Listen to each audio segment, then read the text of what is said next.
এই মুহূর্তে আমি বক্তব্য রাখার জন্য অনুরোধ জানাচ্ছি আমাদের অন্যতম অভিভাবক প্রফেসর ডক্টর আয়ুব নবী খান স্যারকে।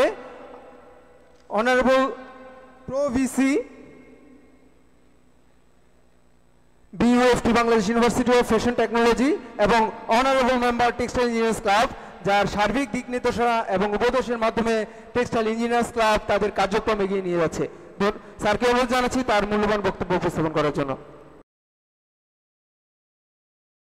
রহমানুর রহিম। আজকের এই মহতী অনুষ্ঠানের সম্মানিত সভাপতি, টেক্সটাইল ইঞ্জিনিয়ারিং ক্লাবের সভাপতি, আমার স্নেহাস্পদ অতি প্রিয় জুলফিকার সহ মঞ্চে উপবিষ্ট আমার পরম শ্রদ্ধাভাজন ব্যক্তি, বাংলাদেশের বিশিষ্ট বিজ্ঞানী, সোনালী ব্যাগ যিনি উদ্ভাবক, আমার অতি শ্রদ্ধাভাজন ডক্টর মোবারক হোসেন সহ মঞ্চে আরও বিশিষ্ট অতিথিবৃন্দ উপস্থিত আছেন এবং আজকের এই অনুষ্ঠানে শিক্ষক, গবেষক এবং ছাত্রছাত্রীরা, আসসালামু আলাইকুম।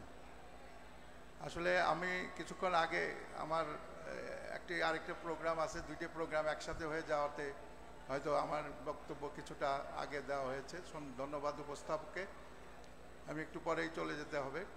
তবে যেই কথাগুলি আসছে যে আমাদের টেক্সটাইল ইঞ্জিনিয়ারিং বা টেক্সটাইল ইঞ্জিনিয়ারদের যেই সমস্যাগুলি, সেটা কিন্তু আমরা গত 2080 সালের পর থেকে যখন শুরু এই টেক্সটাইল শিল্পের যাত্রা, এবং প্রতিবারই আমরা এই কথাগুলি বলে আসছি এবং আমাদের আন্দোলনের ফসলই কিন্তু বিভিন্ন সময়ে টেক্সটাইল বিশ্ববিদ্যালয় বলেন, টেক্সটাইল কলেজ বলেন বা শিল্প প্রতিষ্ঠানে আমাদের যেই অংশগ্রহণ বা শিল্পের উৎপাদন বৃদ্ধিতে বা শিল্পের উন্নয়নের জন্য যেই অংশগ্রহণ, সেগুলি কিন্তু আমাদের এই আন্দোলনের ফসলই। এবং এর পরিপ্রেক্ষিতেই আমাদের বিভিন্ন প্ল্যাটফর্ম তৈরি হয়েছে, আইটিটি তৈরি হয়েছে, আমাদের টেক্সটাইল ইঞ্জিনিয়ারিং ক্লাবের মতো একটি প্রতিষ্ঠান সৃষ্টি হয়েছে এবং এই প্রতিষ্ঠানটার সাথে সংযুক্ত হতে পারে আমি অনেক আনন্দিত, নিজেকে গর্বিত মনে করি। এবং কিছুদিন আগে আমাদের এই টেক্সটাইল ইঞ্জিনিয়ারিং ক্লাবের আমার যারা ছাত্র এবং জুলফিকার সহ যারা ছিল, রাশেদ সহ সকলের আমন্ত্রণে আমি তাদের যেই আপনার হেড অফিস ছিল উত্তরাতে, সেটা উদ্বোধন করার সুযোগ আমার হয়েছে।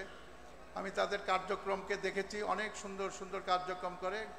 আসলে এই টেক্সটাইল ইঞ্জিনিয়ারিং ক্লাবের যে উদ্দেশ্য আমি যেটা দেখেছি, যে নলেজ এনরিচ করার জন্য যেই পদক্ষেপ, সেটা কিন্তু ভেরি মাচ এনকারেজিং এবং আমি আশা করি এই পদক্ষেপগুলি চালু থাকবে এবং মানবতার ক্ষেত্রেও, মানবতার কাজেও যে তারা যে অগ্রণী ভূমিকা পালন করে, সেটাও কিন্তু প্রণিধানযোগ্য। আমি যেই কথাগুলি আমি বলতে চাই, যেই সমস্যাগুলি আমাদের আছে, আমরা বলেছি ক্যাডার সার্ভিস আমাদের দরকার, এটা সব সময়ের জন্য অনেক দিন ধরে এই কথাগুলি বলা হচ্ছে, কিন্তু কখনোই কিন্তু এটা আমরা বাস্তবায়ন করতে পারি নাই। সেই কারণে আমাদের উচিত হবে আমাদের যে এই অ্যাডমিনিস্ট্রেশনের ক্ষেত্রে আমাদের যেই কাজগুলিতে আমাদের এখনও বাকি আছে, সেই কাজগুলি বাস্তবায়নের জন্য আমাদের পদক্ষেপ নিতে হবে। আমাদের গবেষণার ক্ষেত্রে আমরা কিভাবে আরও এগোতে পারি, কিভাবে যুগান্তকারী কাজগুলি করতে পারি, সেখানে কিন্তু আমাদের জন্য আরেকটি কাজ হতে পারে। এবং আমাদের চাকুরির ক্ষেত্রে কিন্তু অনেক বৈষম্য কিন্তু এখনও রয়ে গেছে। এখনও কিন্তু বাংলাদেশে যাদের প্রাইভেট ইন্ডাস্ট্রিগুলিতে যে চাকরির যে সুযোগ, সেখানে কিন্তু এখনও ইউনিফর্ম কোনো পলিসি নাই। সেই পলিসির জন্য একটি আইবিতে, ইনস্টিটিউট অফ ইঞ্জিনিয়ার্স বাংলাদেশে একটি কমিটি হয়েছিল প্রায় 7-8 বছর আগে। সেই কমিটির আমি সদস্য হয়েছিলাম। আমরা কতগুলি রিকমেন্ডেশন করেছিলাম, কিন্তু আজ পর্যন্ত সেগুলি বাস্তবায়ন হয় নাই। সেই কারণে এখনই আমার মনে হয় সেই পদক্ষেপগুলি নেওয়া সময় এসেছে এবং this is the right time. এই সময়ে কিন্তু আমাদের এই পদক্ষেপগুলিতে হাতে নেওয়া দরকার।